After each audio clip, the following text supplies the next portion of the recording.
Hello, my name is Will. And my name is Johnny. And together, we we're are Will and Johnny. Johnny. So today, we're going to talk trends. Yes, Will, we do. trends. What are we seeing? What's going on out there at the moment? As food and beverage people, I think we have to talk about market halls, in all honesty. Because since we're in Riyadh at the moment, visiting a couple of malls, there's still the good old food courts, the things which we've done for the last 30 years. Yeah. But at the same time, there's lots of market hall development going on, and I think this is a good topic to talk about. So that's interesting because you're making a direct connection between food court and market hall, but it's not quite as simple, is it? And I know you and I know that. Yeah. It's not quite as simple as a modern interpretation of a food court is No. a market hall. Far from it, in fact.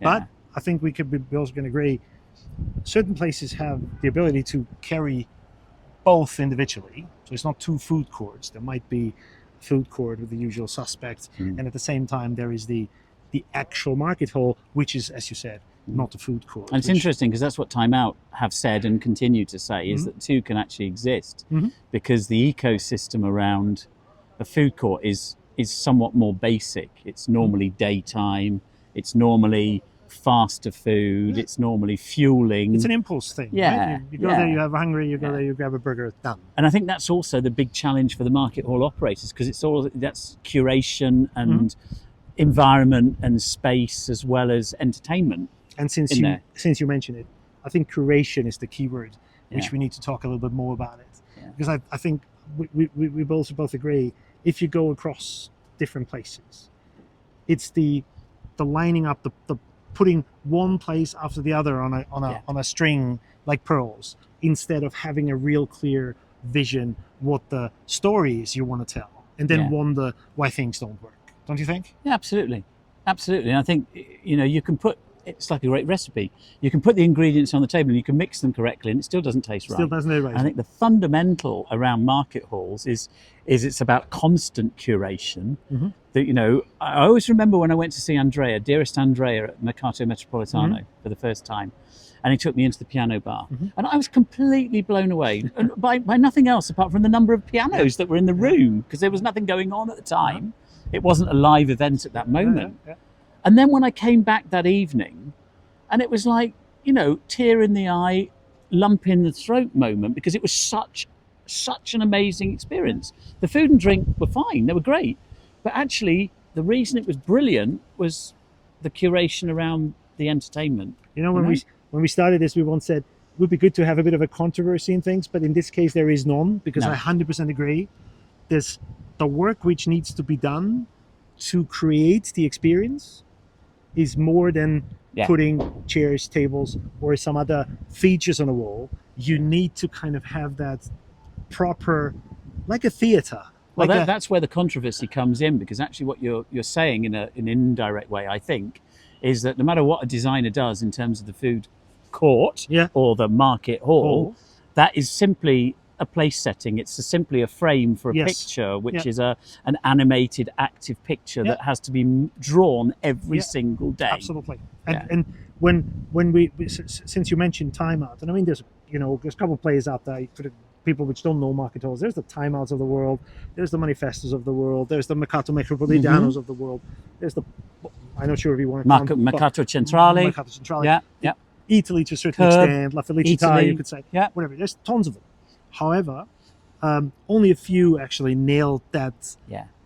What is it about, and how do I attract people to come into this? Because it's much more than just going somewhere and having food, which differentiates it massively from the food court. Yeah.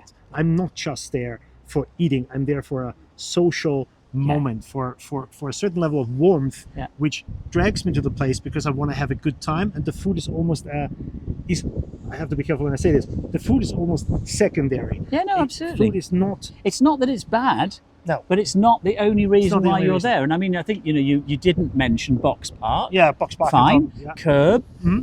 Good old English, market halls in the UK.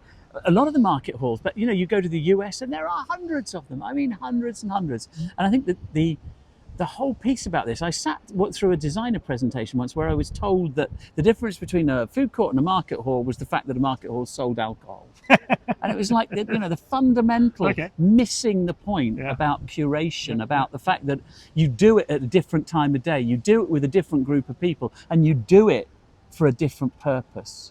It's not a fueling exercise. It's an enjoyment exercise. Absolutely. It's an entertainment exercise. And since we do this for our fellow Across magazine readers,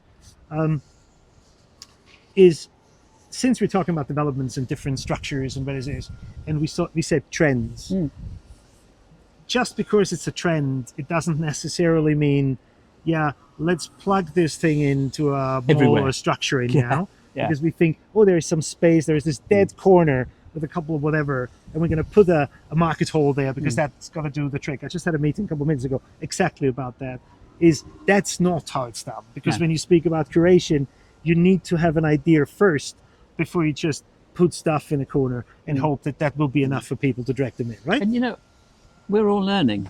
I mean, we're senior, let's just put it that way. I'm probably a bit more senior than you, but I mean, age-wise. Let's get that right, ladies and gentlemen. I only mean age.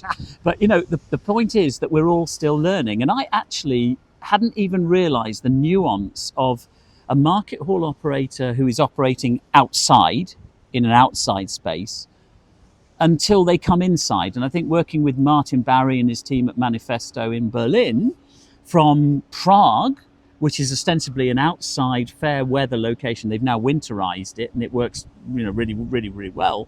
But the challenges of moving from a temporary outside environment to an inside permanent environment, that in itself has masses of issues that go with that need curating, apart from the fact that they're different sizes and everything else. So I think, we're all learning in this.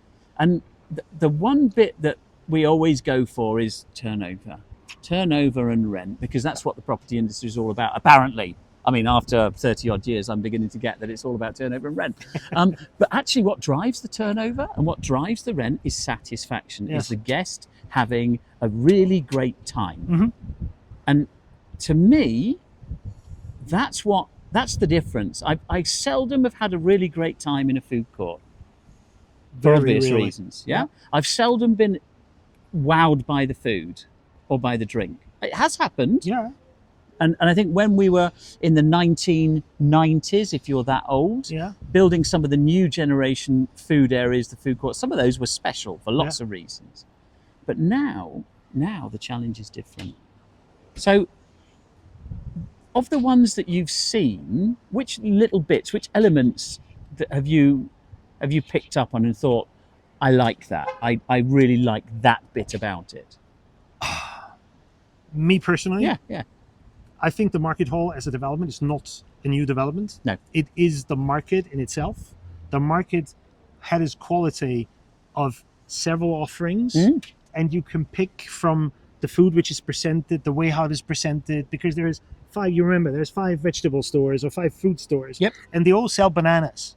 But there is this one guy you buy your bananas from because for whatever reason you're thinking this is the better He's banana. Got the biggest bananas. Or the biggest bananas. Yeah, probably. And when I look at food courts today, or not food courts, and market halls today, what I really enjoy is that market feeling, that element of it's raw. It's to a certain extent, it's raw. It's not overdone. It's raw. Gives me a good presentation of what it is. And I somehow have the feeling I have this market, that market connection. I'm going to buy from this guy because I think this is the great thing. This is what usually where I get hooked, because that's why I think, yes, this is the place. I think that food is going to be great because apparently the people like the food they're selling. And in a minute, ladies and gentlemen, he's going to ask me what I like about market halls. Doesn't take a minute, only takes a couple of seconds. So what do you think, Johnny, about That's an interesting question, Will. For me, it's about specialization. It's about doing normally one product unbelievably well. Maybe it's 1 or 2 products, but not the sort of encyclopedia menu that you see in so many restaurants these days where you've got pages upon pages, but doing a bao bun beautifully, or doing noodles, or doing a cake, a particular type of donut, cronut, doing it superbly. And having the courage to do that, despite the different day parts, and just doing something that's exquisitely beautiful affordable, and you just do it really, really, really well. That's really interesting. I'm a huge fan of nice buns. And no, you know, bao buns are Bao like, buns for me, I could eat them all day, every day, and probably do. I do not you know? argue with you No, on bao buns. Yeah. No.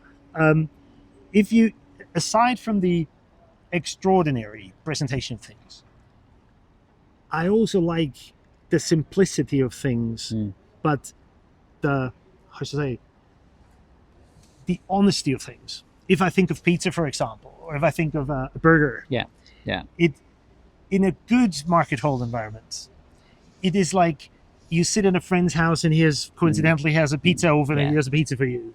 And you're kind of thinking, yes, this is the thing I want.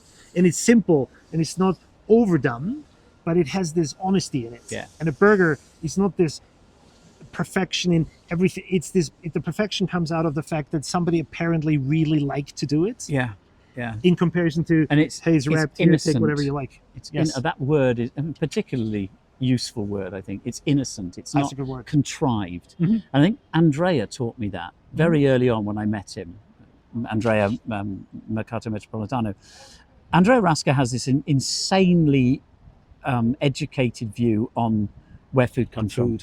And it's so right, and it's so wrong what's happening with our food chain. I think one of the biggest trends we're going to see in the future, and happening right now, is the people want to know more about where they're getting their food from. They want to know much, much more about what's in it, how it's going to help them, especially as they age. So I think, you know, he's right on the money at the moment, right on the money. And I think one of the most enjoyable things I've ever done is wander around a market with him, a proper market, eating little pieces of ingredients, basic, simple ingredients that are just beautifully made, beautifully grown, beautifully cared for, and it's just stunning, absolutely stunning. So since we're shortly coming slowly to an end, as a piece of advice or as a piece of an insight from us for our fellow developers and other people which are listening to this, what piece of advice would you have for a developer who is considering a market hall in their development? Okay, so first of all, it's about volume. It's got to be about volume. It's got to be about have you got enough guests who want to come and do that, and then you can play beautifully. But if you don't have the volume, don't try. And I think one of the issues that, and Will, you mentioned it earlier, people have this. They have this view that you need to take the latest trend and stick it in everywhere, and it just doesn't work. No. It can't work. So for me, understand your volumes first of all. If you don't know that, go and take some advice, because lots of people will tell you, typically every human being has a stomach and every human being will eat 2.5 to 3 times a day. So it's pretty easy to work out how much money they're going to spend with you if you have a certain amount of footfall.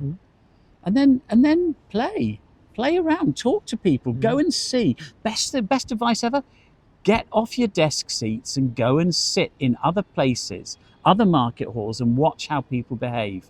And don't do it 9 to 5. Go until 11 o'clock at night. You know, go and be part of that piece. That's my advice.